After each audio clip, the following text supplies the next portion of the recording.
asked me if I was going to bring out my magic box of fairy dust. I said, I think it's a little too small. I'm not sure that everyone will get it. And then Catherine dropped one of her famous F-bombs backstage. Said, it's our show, and we want you to bring out the fairy dust. So I'm going to tell you this story.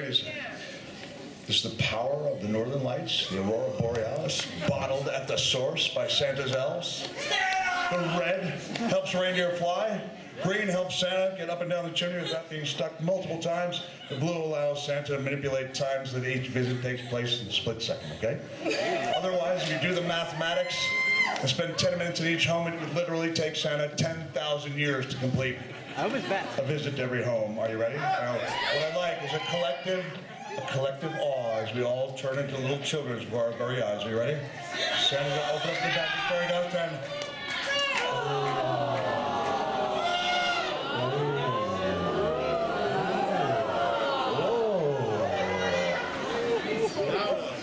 What I think...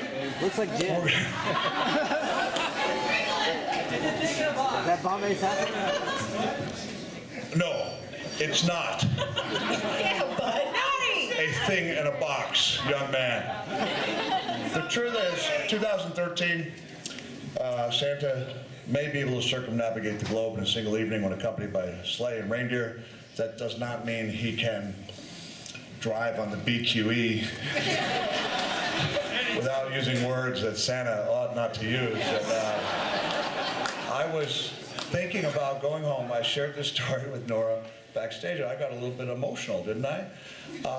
Because I was looking and I was going to head home, and at that point I was likely that someone else would have had to wear the red suit. If I had gone home from the show, I would lose the privilege to wear this red suit ever again. And then I looked in that mirror and said, Santa, you know, go in there and do the best job you're capable of doing. You don't deserve to wear this red suit. And I walked in there. There was only 10 minutes left in the show. The ladies were on their final song, which was Silent Night. And I walked in there and I saw Catherine Popper's eyes light up like when Santa walked into their room. And then I got on stage and Sasha Dobson just took flight. She leapt into my arms and I took a selfie, an Elfie selfie with Norah Jones. And then I stood in the back as they sang Silent Night, and I had this great crisis of conscience as I realized, and I thought to myself, this is a legitimate story because I wrote it about it in a memoir, and I read it to Norah backstage. I thought to myself, Santa, if you don't walk up to that microphone and start singing with Norah Jones, yes, you will never forgive yourself. Turns out there are 6 stanzas to Silent Night, and even Santa only knows 2. The women were recording, and Santa went home thinking... We got about 4 stanzas in, and I started looking at it to make sure there was, like, no racist shit in there. It got weird. It gets hairy in, like, the 4th or 5th verse. I only know one. I know. It was, we nixed it. We're like, stop, it gets weird. I thought that I'd ruined the show for everyone, and thought that if Norah had been asked about me, she would have said, that's Catherine's friend who ruined Silent Night. It turned out instead that when I had shown up, I'd made an impression on her, and she talked about it in an interview, and she said, and the words I'll never forget, Santa's met a lot of famous people. You can read into that what you want. Only one photograph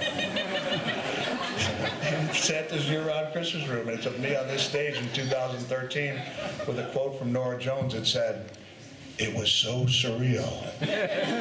He looked so real. He is Santa. Thank you, and I love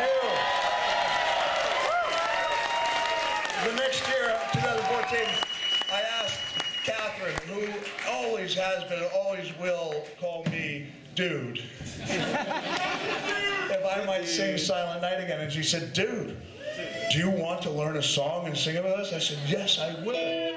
And so we did that in 2014. Santa picked out the song with the least vocal range imaginable.